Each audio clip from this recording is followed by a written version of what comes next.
সহজে ইংরেজিতে কথা বলতে আমাদের কিছু কমন বেসিক সেন্টেন্স স্ট্রাকচার জানতেই হবে। এই সেন্টেন্স স্ট্রাকচারগুলো যদি তোমরা শিখে নাও তাহলে ওয়ার্ড পরিবর্তন করে তোমরা নতুন সেন্টেন্স নিজেরাই বানাতে পারবে। কিভাবে ওয়ার্ড পরিবর্তন করে নতুন নতুন সেন্টেন্স রোজকার জীবনে বানাবে তার উদাহরণও আমি দেব।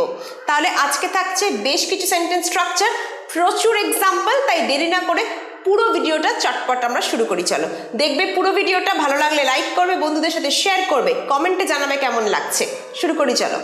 ব্রেকফাস্টে কি খাবে বা লাঞ্চে কি খাবে বা ডিনারে কি খাবে? What will you have for breakfast? What will you have for breakfast? What will you have for lunch? What will you have for dinner? What will you have dash. এটা হচ্ছে আমাদের সেন্টেন্স স্ট্রাকচার। এবার এখানে breakfast, lunch, dinner, evening snacks নিজের মতো তুমি sentence তৈরি করতে পারো, জাস্ট ওয়ার্ডটাকে পাল্টে। একটা জিনিস মনে রাখবে যে খাওয়ার ক্ষেত্রে কিন্তু আমরা ইট ব্যবহার করব না। কি বললাম? ব্রেকফাস্ট, লাঞ্চ, ডিনারের ক্ষেত্রে কিন্তু আমরা হ্যাভ ব্যবহার করব। ঠিক আছে? আমরা ইট শব্দটা ব্যবহার করি না, আমরা হ্যাভ ব্যবহার করি। তুমি কি খাবে? What will you have for dinner? তুমি লাঞ্চে কি খাবে? What will you have for lunch? Clear? তাহলে what will you have dash, এটা হচ্ছে আমাদের সেন্টেন্স স্ট্রাকচার। এরপরেরটা, তুমি কাউকে জিজ্ঞেস করছো তোমার প্রিয় বিষয় কি, তোমার প্রিয় রং কি, তোমার প্রিয় পোশাক কি, তোমার প্রিয় বই কি, তোমার প্রিয় লেখক বা লেখিকা কে। এটার একটা স্ট্রাকচার আছে। What is your favourite subject? তোমার প্রিয় বিষয় কি। What is your favourite colour? তোমার প্রিয় রং কি। হোয়াট ইজ ইয়োর ফেভারিট বুক? তোমার প্রিয় বই কি। এবার হোয়াট এর অর্থ তো কি, কিন্তু যদি আমি প্রশ্ন করি যে তোমার প্রিয় লেখক কে, কে অর্থে এখানে কি ব্যবহার করব? Who is your favourite author? Who is your favourite author? তোমার প্রিয় বন্ধু কে? Who is your favourite friend? ঠিক আছে? তাহলে তোমার প্রিয় বন্ধু কে, তোমার প্রিয় লেখক কে, কে অর্থে হু, আর কি অর্থে আমরা হোয়াট ব্যবহার করব। তাহলে দেখছো কতগুলো এক্সাম্পল দিয়ে আমি তোমাদের সেন্টেন্সগুলো বলে দিচ্ছি, তোমরাও নিজেরাও কিন্তু আমাকে কমেন্ট বক্সে এরকম সেন্টেন্স তৈরি করে জানাও। এরপর হচ্ছে তোমার প্রিয় শখ কি? What is your favourite hobby? তোমার শখ কি? What is your hobby? তোমার শখগুলো কি কি? কারণ অনেক শখ থাকতে পারে। What are your hobbies? তুমি ধরো কোনো পড়াশোনা ছাড়া এক্সট্রা কারিকুলার অ্যাক্টিভিটি করছো, নাচ, গান, আবৃত্তি, আঁকা। What is your favourite extra curricular activity? বোঝা গেছে? তাহলে সেন্টেন্স স্ট্রাকচার বোঝা গেছে। What is your favourite dash hobby, what is your favourite book, what is your favourite extra curricular activity. Word change করে তোমরা অনেক আনলিমিটেড কিন্তু সেন্টেন্স নিজেরাই বানাতে পারবে। এরপর ধরো তুমি কি জুতে গেছো? Have you visited zoo? জুয়ের পরিবর্তে মিউজিয়াম হতে পারে। তুমি কি মিউজিয়ামে গেছো? Have you visited the Indian museum? Have you visited the Alipore zoo in Kolkata? Have you visited the millennium park? তুমি কি কোথাও গেছো, এটা বোঝাতে আমরা বলবো হ্যাভ ইউ ভিজিটেড ড্যাশ। আশা করি বোঝাতে পারছি। এরপর ধরো তোমার প্রিয় শিক্ষককে। Who is your favourite teacher? Who is your favourite teacher? Who is your favourite author? Who is your favourite friend? এগুলো তো আমরা আগেই আলোচনা করেছি। এরপর তুমি কখন করবে কোনো কাজ, এটা জিজ্ঞেস করবে কিভাবে? when will you do your homework? তুমি বাড়ির কাজ কখন করবে? when will you do yoga? তুমি যোগাসন কখন করবে? when will you do your exercise? তুমি তোমার ব্যায়াম কখন করবে?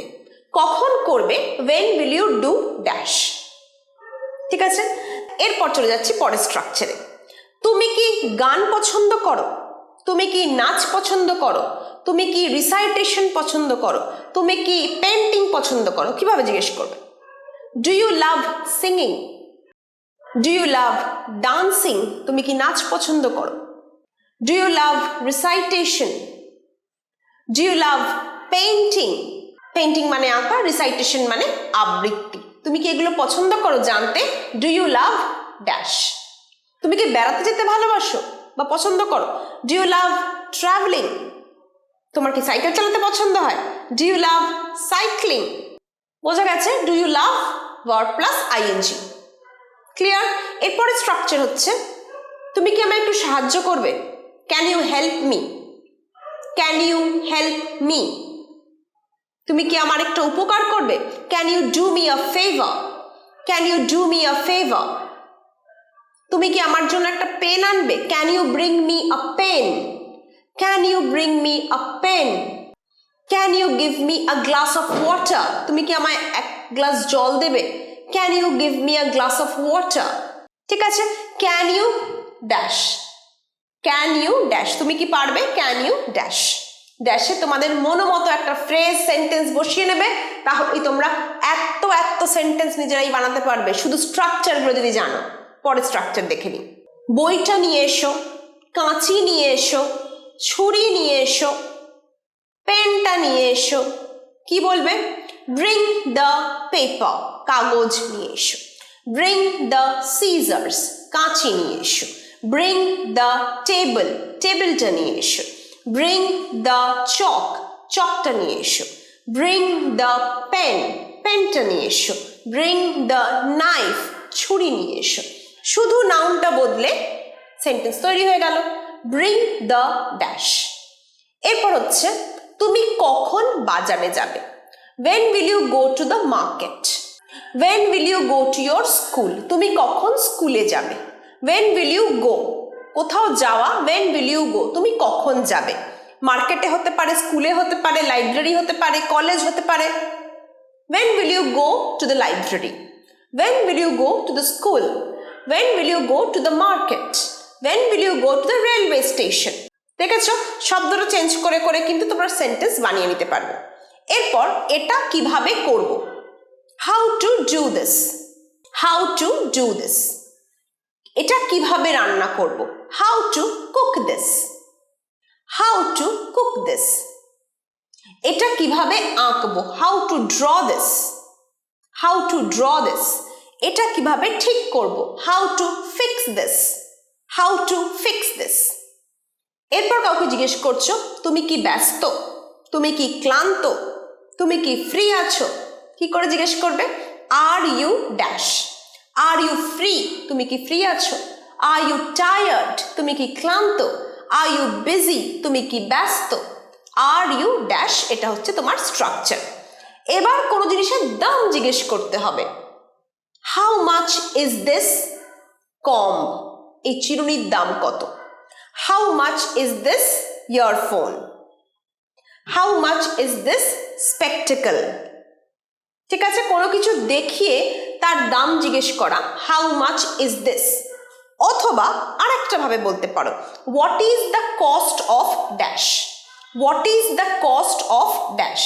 What is the cost of this earphone? What is the cost of this spectacle? What is the cost of this comb? ঠিক আছে, what is the cost of অথবা how much is this. কি কিনতে হবে, কি রান্না করতে হবে, কি আনতে হবে, কিভাবে জিজ্ঞেস করবে? What to buy, what to buy, কি কিনতে হবে। হোয়াট টু কুক, কি রান্না করতে হবে। What to bring from the market, বাজার থেকে কি আনতে হবে। ঠিক আছে, এইভাবেই তোমরা নতুন নতুন সেন্টেন্স কিন্তু নিজেরাই তৈরি করতে পারো, শুধু কয়েকটা শব্দ যদি তোমরা পাল্টে দাও। তার জন্য তোমাদের এই স্ট্রাকচারগুলো মুখস্থ করতে হবে। কয়েকটা এক্সাম্পল সেন্টেন্স রেগুলার প্র্যাকটিস করলেই কিন্তু স্ট্রাকচারটা মাথায় গেঁথে যাবে, মাথায় গেঁথে যাবে। যদি মাথায় গেঁথে যায় তাহলে কিন্তু তুমি খুব তাড়াতাড়ি ফ্লুয়েন্টলি ইংলিশ বলতে পারবে, এটা আমার গ্যারান্টি। কিন্তু স্ট্রাকচারগুলো একটু রোজ প্র্যাকটিস করতে হবে। তোমরা নিজেরা বিভিন্ন ওয়ার্ড পাল্টাও, পাল্টে পাল্টে এই স্ট্রাকচারে বসিয়ে জাস্ট প্র্যাকটিস করে যাও। এটা করে যাও, 1 মাস করো, ফ্লুয়েন্টলি ইংলিশ এমনিই বলতে পারবে। দেখা হচ্ছে পরের ভিডিওয়ে। ভালো লাগলে অবশ্যই লাইক করবে, শেয়ার করবে আর কমেন্ট করে জানিও কেমন লাগছে।